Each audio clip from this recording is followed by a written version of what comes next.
ပြောပါဦးဘာသိကျင်လဲ စီးပွားရေးပါအတိုက်ခိုက်မြန်ရှိတာလို့ပါဆရာ စီးပွားရေးဆိုတော့ဘာလုပ်ငန်းတွေလုပ်တာလဲဖုံးဆိုင်လားရွှေဆိုင်လားအထည်ရောင်းတာလားဒါမှမဟုတ်သင်တန်းတစ်ခုခုဖွင့်တာလား ရက်ကွက်ထဲမှာအတုပ်ဆိုင်ဖွင့်တာပါဆရာ ဘာကြောင့်အတိုက်ခိုက်တွေရှိရလို့ထင်ရတာလဲ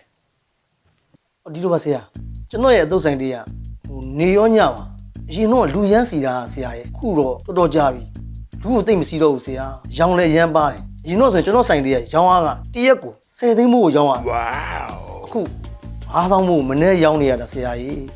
ဒါလည်းပုံမှန်မဟုတ်ပါဘူးဆရာကြီး ဘေးနားမှာစိုင်ပြိုင်နေပါတယ်များရှိလား မရှိဘူးဆရာ ဒါဆိုလက်ရများညံ့သွားလို့ ဆရာကျွန်တော်တော်တော်ထင်သေးတာပဲကျွန်တော်လက်ရောက်ကျွန်တော်ယုံနေဆရာ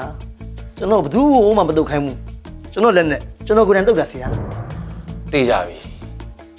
အတိုက်ခိုက်တွေရှိနေတာတေးကြပြီ ဟော အပြန်ကဆရာအဆောင်ပေးလိုက် ဟုတ်ကဲ့ပါဆရာ နောက်ထပ်ရောဘာသိချင်လဲ ဟောအချီရေးလေးပါလိမ့်မြန် ဒါလည်းအတိုက်ခိုက်ရှိတာပဲ ဟောအချီရေးမှာလဲဟိုမျိုးတိုက်ခိုက်တော့မရှိပါဘူးဆရာရဲ့ကျွန်တော်ကကံမကောင်းတာဆရာရဲ့အရင်တယောက်တုန်းကကျွန်တော်နဲ့အဲ့လိုချိန်တွေ့တာသူ့ပါမှာအဲ့ဒါဝက်ချန်လေးထွက်လို့နော်ဦးရားလုံးလို့ဆိုပြီးလက်လေးနဲ့သွားပြုတ်လိုက်တယ်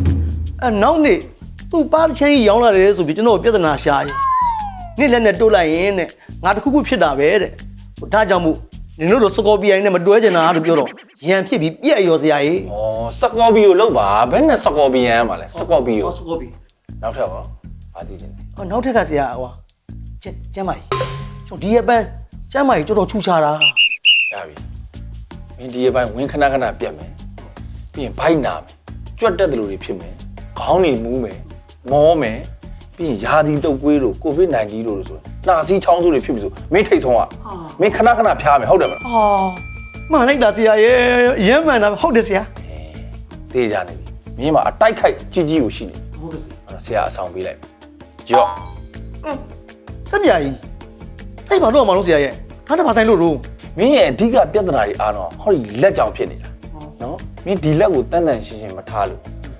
မင်းဆိုင်ကိုလာစားတဲ့သူကြီးဝမ်းပြက်ဝမ်းလျှော့ဖြစ်ပြီးတော့မင်းဆိုင်မှာလာမစားကြတော့လို့လူပါသွားတာပြီးတော့မင်းအခြေရေးမှာလဲစကော်ပီယန်နဲ့စကော်ပီယိုတွေဘာမှမဆိုင်ဘူးနော်မင်းဒီမတက်တဲ့လက်ကြီးနဲ့ကောင်မလေးရဲ့ဝက်ချောင်ကိုသွားကင်လို့ထိမိလို့ပိုးဝင်ပြီးရောင်ကိုင်းသွားတာ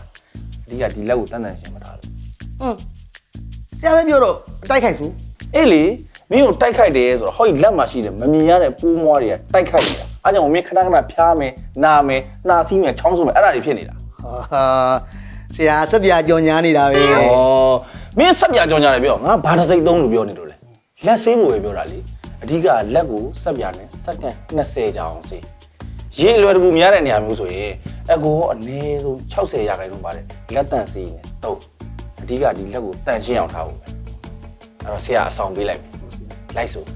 ဘာပဲလှုပ်လို့ ဘာပဲလို့လို့ ဘာပဲကင်ကင် ဘာပဲကင်ကင် မလှုပ်ခင်လက်စေး လုတ်ခင်လက်စေး မကင်ခင်လက်စေး ကင်ငင်လက်စေး လှုပ်ပြီးလက်စေး လုတ်ပြီးလက်စေး ကင်ပြီးလက်စီ ကင်ပြီးလက်စေး အဓိကပါလေ လက်ပါဆရာ